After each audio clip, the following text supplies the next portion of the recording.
Businesses and community members in Tom Wolf's hometown are rallying to support the Democratic candidate for governor, calling themselves the Wolf Pack. Washington Bureau Chief Jacqueline Policastro spent the day in Wolf's hometown. Tonight she brings us the story from the rise from a hometown boy to candidate for governor.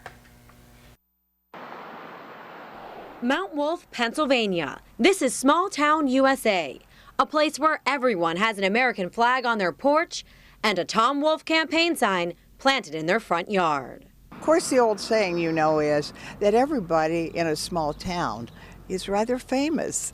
But the famous that we were with each other was knowing that we could help each other, and did.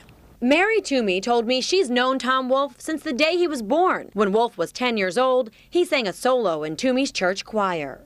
I just think he is one of the finest people I have ever known, and for him to come from this small town and to rise to this point in time in his life, for all of us, we're just, we're spastic.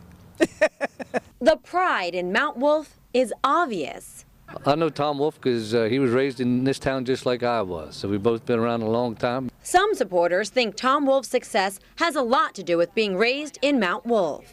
He's a gentleman that you can trust. I think if Tom Wolf tells you something, he'll do what he says that he can do for you, and he will help you out. He's just a down-to-earth person. On primary election day, several Republicans told me they switched parties just to vote for Wolf. It wasn't quaint and quiet on primary election night.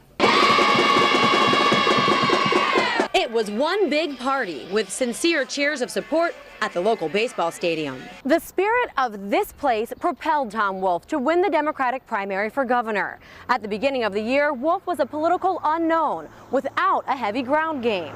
Then he took out a big TV ad buy, touting himself as a hometown guy.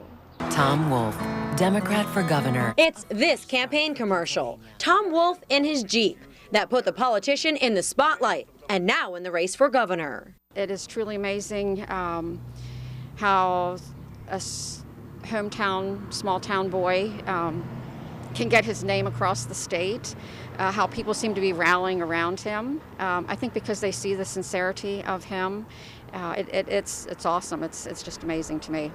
Mount Wolf is the kind of community where people look out for each other. It's named after Tom Wolf's great-great-grandfather. His family business is still here. As Wolf runs for governor, his life is changing, but there's no doubt this place will stay the same. Tucked behind railroad tracks is the home Wolf's grandpa built, the home Tom Wolf still lives in. There's a campaign sign planted in the front yard, and Wolf's Jeep parked in the driveway. Future, a promise. Pennsylvania's worthy of that. Reporting in York, Pennsylvania, I'm Jacqueline Policastro.